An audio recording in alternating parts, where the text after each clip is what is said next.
Remember that group. We're going to come back to that. Muslim Youth of North America. Many other groups. Islamic Education Department that eventually turned into the Council for Islamic Education. But all these are just a small sampling of it. And what happened? They were all convicted. All 5 of those sent 20 plus years in prison. You send $12 million to Hamas, you're going to go to jail. It should have been a lot more than that. What happened? Influence operations. And we think Obama's bad. Well, right here, Egyptian. I know all you guys read Arabic, so we'll go. Here, even the Egyptian paper identifies all these folks as Muslim Brotherhood. The Egyptians are doing it. They know it. This is a recent article. Names I'll bring attention to. Mohammed El-Bieri, who's the second name up there. He's not highlighted right there. Yeah, Homeland Security. He resigned from that. He's in Dallas now, back where he was. And he's bought his way into a nice conservative group in Irving, Texas, and is a member. And attends their meetings. And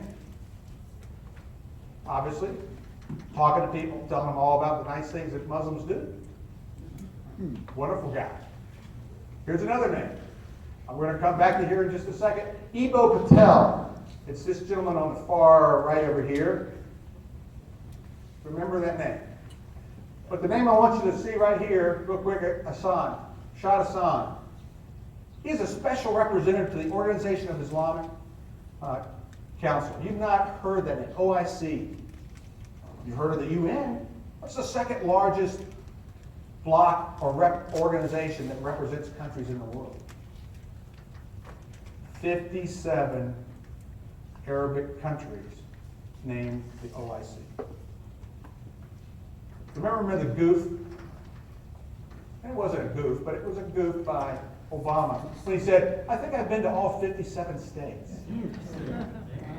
Yep. 57 OIC states, countries. Kind of just got that mixed up in the brain cells. Mm-hmm. So the bottom line is, this guy and the OIC has major issues that we need to be aware of. We don't have time to talk about it today. Sorry about that. You can ask me later. Ah, our friend.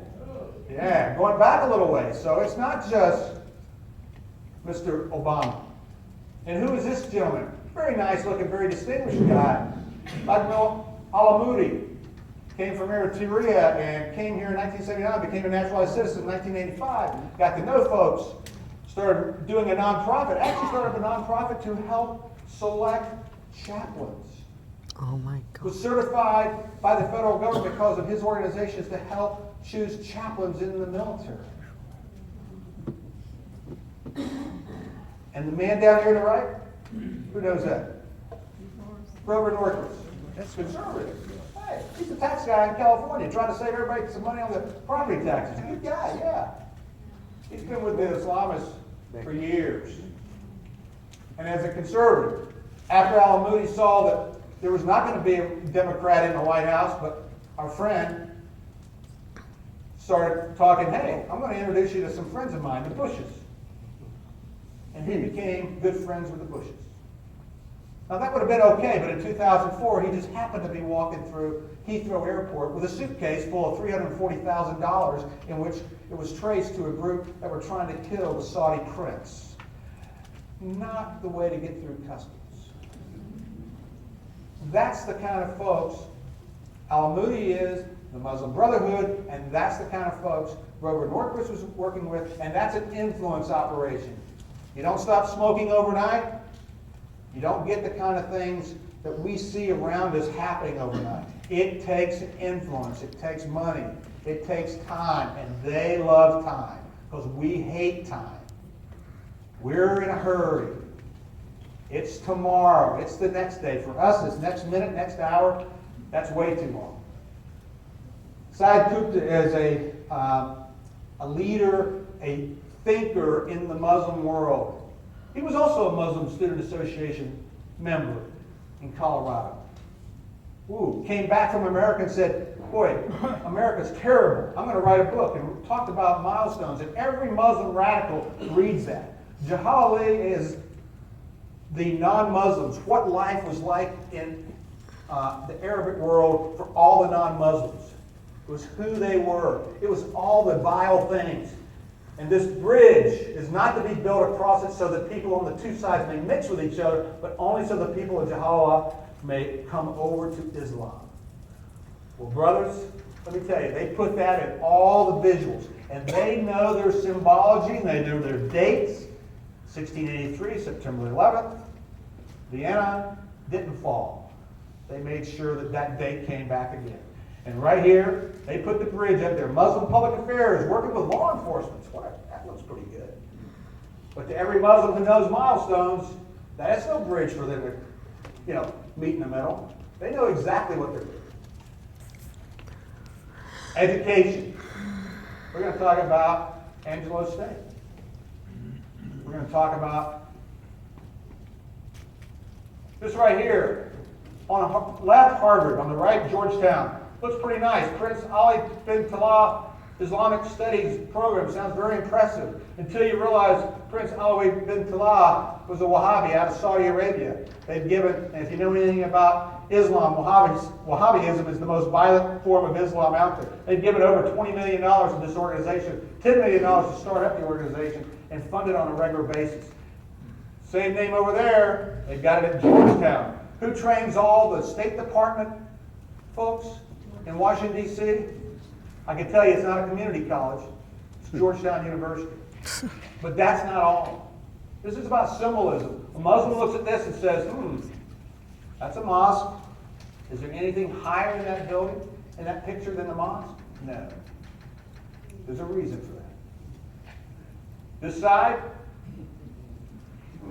there is what we would think would be pretty high up. There's the crescent. Right there. They do that for a reason, just to stick it in our eye when we're not thinking about it because we don't know what we're talking about. Shaping the minds. Governor Perry. Does this guy look like a Muslim? Aga Khan, the fourth. His father was the third. He was the fourth. Ismaili sect, very peaceful, but let me tell you, they believe in all 5 pillars of Islam.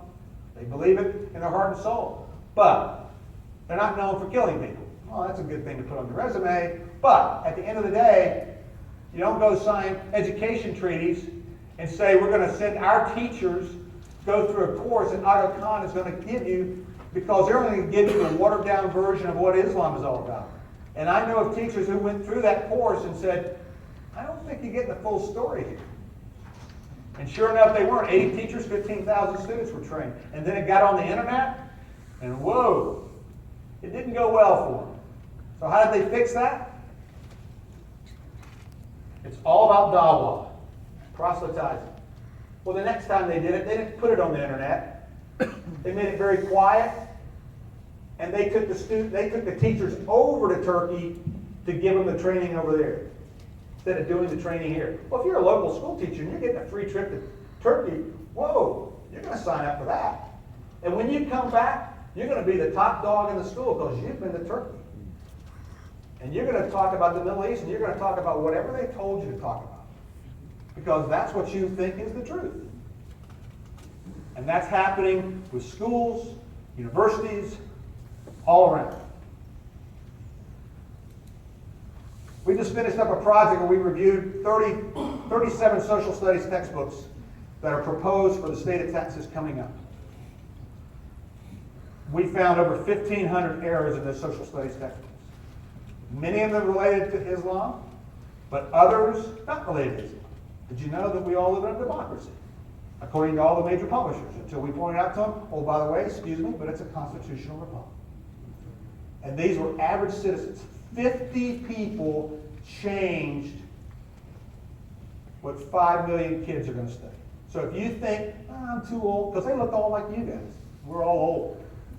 But let's face it, 50 people got together and we did that. It was Truth in Texas textbook was the website. I'll give you that here in a second. But this is some of the examples. Beginning in the late 100s, this is about the Crusades. It's the bad guys. The Christians went in and killed all the Muslims. Ooh, that's terrible. Not really. didn't really kind of tell the rest of the story, as Paul Harvey would say. And we pointed it out to them. We sent it to the publishers. Sometimes they agreed, but a lot of times they pushed back. They had never had anyone kind of push back on it. And we had folks just like you go up and testify and tell the state school board, this is what we found, this is all of our expert opinions who give you the facts, and we got some changes made. And people said, nah, you're not going to be able to do that.